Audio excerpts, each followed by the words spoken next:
Ici Marie-Louis Leroux, et sur ma chaîne, je vous parle de personnalités célèbres. Cela peut être des stars contemporaines ou des figures célèbres du passé. Abonnez-vous si ce sujet vous intéresse. Et maintenant, passons à la célébrité du jour. Bonjour à tous. Aujourd'hui, je vous invite à plonger dans l'univers fascinant de Nana Mouskouri, une artiste qui a marqué la scène musicale internationale.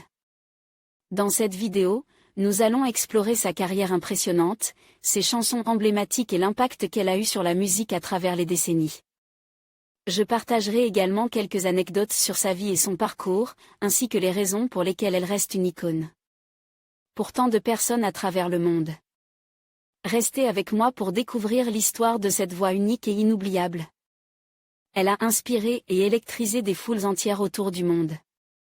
Nana Mouskouri, c'est la voix du siècle, une personnalité internationalement connue et une artiste qui ne rajeunit pas. Nana Mouskouri évoque encore et toujours une dame simple à la coupe de cheveux raide indémodable, portant une paire de lunettes carrées qu'on pourrait baptiser de son nom. En 1934, Johanna Mouskouri, ou Johanna, voit le jour en Crète, et montre très rapidement un goût affirmé pour la musique, le piano d'abord puis le chant. Bénéficiant d'une particularité physique étonnante, une dissymétrie de ses cordes vocales, la désormais surnommée Nana Mouskouri peut faire monter sa voix jusqu'à des notes très aiguës, et produire avec facilité des notes cristallines. Avec des débuts dans le style jazz, accompagnée par ses amis du quartet Les Athéniens, elle se fait rapidement remarquer pour son talent et son apparence un peu coincée, mais qui fait rapidement fureur.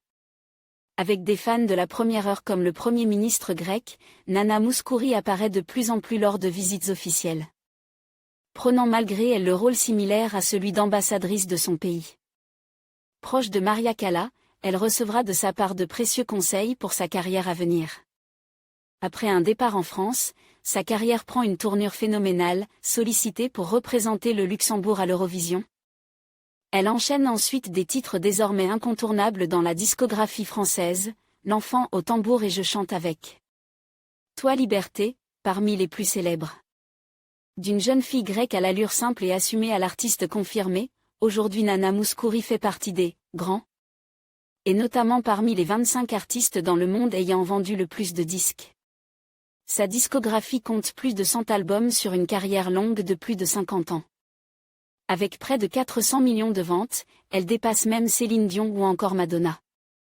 Entre ses tournées d'adieu et son rôle d'ambassadrice bénévole pour l'UNICEF, elle rayonne dans le monde entier, pour encore de longues années. Le 1er juin 2023, Nana Mouskouri révèle dans les colonnes de gala avoir été atteinte d'un cancer du pancréas en 2015 et avoir subi 8 mois de chimiothérapie. Le 3 octobre, Nana Mouskouri, âgée de 90 ans, annonce prendre sa retraite dans les colonnes du magazine allemand Der Spiegel, après quelques derniers passages sur les planches. Côté vie privée, Nana Mouskouri est mariée de 1961 à 1975 avec Giorgio Spezilla, musicien et producteur. Ensemble, ils ont 2 enfants, Nicolas et Hélène Petzilla. Depuis les années 1970, la chanteuse est en couple avec le producteur André Chapelle, qui a produit la plupart de ses disques depuis les années 1960. Le couple se marie en 2003 et emménage en Suisse. En conclusion, Nana Mouskouri reste une icône intemporelle de la musique, ayant touché des millions de cœurs à travers le monde avec sa voix unique et son répertoire varié. Sa carrière, qui s'étend sur plus de 50 ans, témoigne de son talent exceptionnel et de sa passion pour l'art. Que ce soit par ses chansons en grec, en français ou en d'autres langues, elle a su créer des liens culturels et émotionnels profonds. Merci de nous avoir accompagnés dans ce voyage à travers la vie et l'œuvre de cette grande artiste.